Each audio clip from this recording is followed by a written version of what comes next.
the Renaissance here, and I'll hold this one up for you. First of all, have any of you seen this painting before? Does anybody know what the name of it is? And do you know who painted it? Leonardo da Vinci. Leonardo da Vinci. So, interesting when we talk about Renaissance art, right? The Renaissance was from the mid-1300s to the 1600s. That's the time period we're talking about. Mostly happened in Italy, but in Europe in general. It means, and the word Renaissance means to be born again.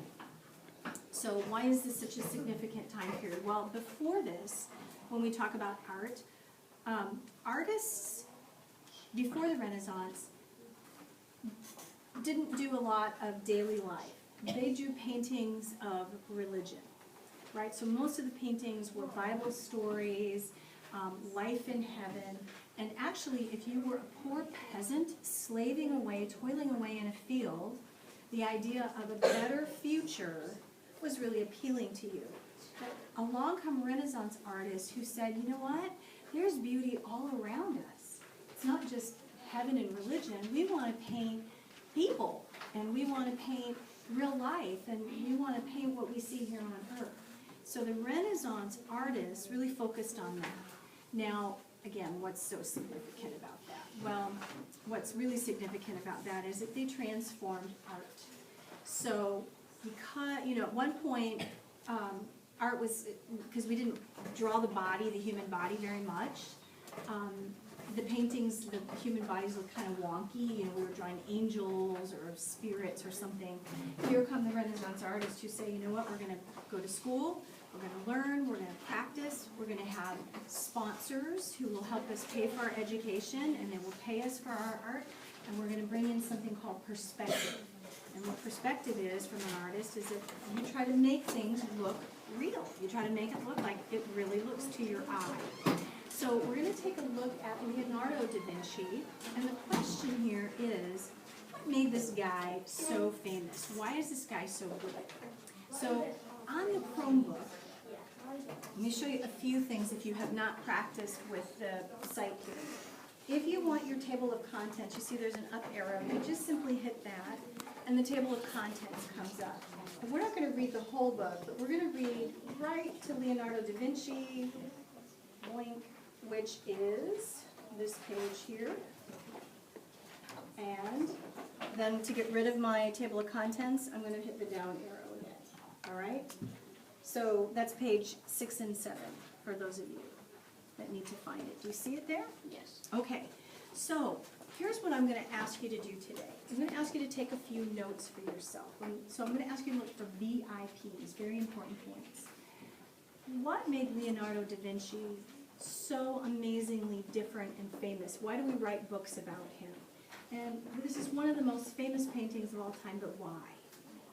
Do you know why? Do you have an idea? It was one of the first that it was a pure, just a human with a basic background.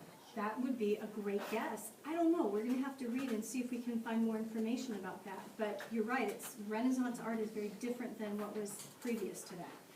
So as I read, I'm going to be thinking about what's a very important point that I should remember about Leonardo da Vinci. And when I find a very important point, I'm going to highlight it. Then use your highlighter tool. If you haven't done that yet, you see you've got a wrench out to the side. And when you hit the wrench, up will come, you see you've got a pen at the top. The first square is a pen, and then you've got a highlighter tool here on the second. And you'll notice that what will happen is you'll get a color, you'll get a width of the pen, so if you want a thick highlight, the color is usually pretty good. But you simply click that, it activates the pen, and now from here, you see the pen will appear, and you simply, if you want to highlight, you simply hold it down, click your button, and highlight. Okay? Now if you decide, I changed my mind, I don't think that's a VIP, then you simply hit the trash can, and it will ask you, do you want to get rid of that highlight? Yes, I do, and bada bing. Now, when you're ready to turn a page, you have to put the pen down, okay? If you try to turn the page and the pen is still active, it'll draw a slash. So there's a couple ways you can do it. I usually put the highlighter tool away. I go up to that arrow and hit the highlighter tool. and I put the wrench away. I just close it all out.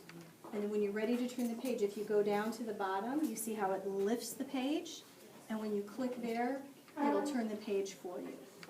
So you can either use your table of contents, or you can simply turn the page manually here. If you were on an iPad, you would simply swipe it, and it would turn the page for you. But a Chromebook is a little different.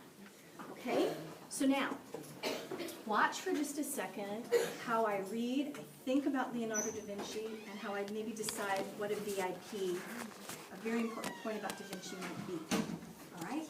So I'm going to read here, and you can follow along with me. Chapter 1, Leonardo da Vinci. Renaissance painters applied their knowledge of human anatomy to their work. Anatomy is the study of the human body. Painters began showing the human body at its strongest.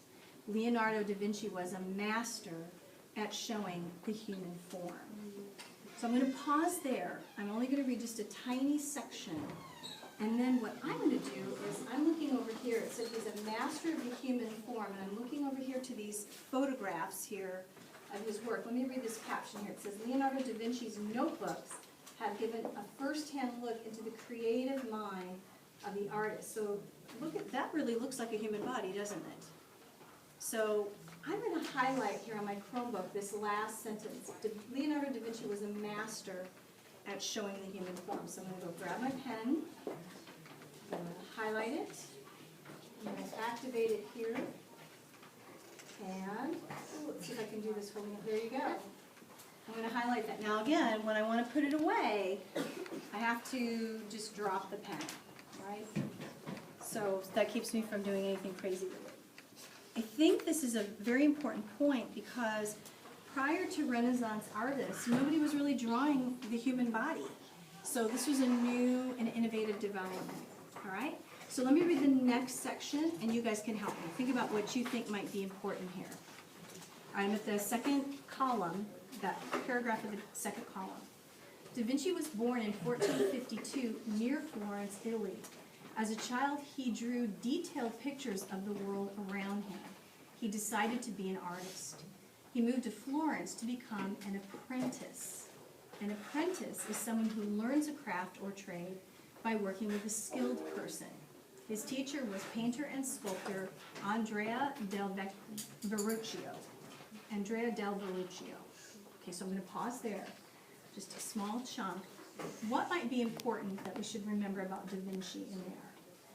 Yeah, what do you think? He drew detailed pictures of the world around him. Excellent. Why do you think that's important? Because it kind of shows like who he was. Right, he wasn't interested in heaven and church. He was interested in wonders around him. So I'm going to highlight that, all right? So I'm going to grab the pen. Remember, go to the wrench. Take that second bubble. He drew detailed pictures of the world around him. Perfect. And don't worry if your highlight isn't exactly perfect. You get the idea. Okay? Now, I'm going to let you read the rest on your own. When you come up with something, give it a highlight, and we'll come back and we'll talk about it. And while you're reading, I'm going to come around behind you and write some notes on the good things I see you doing. Okay? All right, so off you go.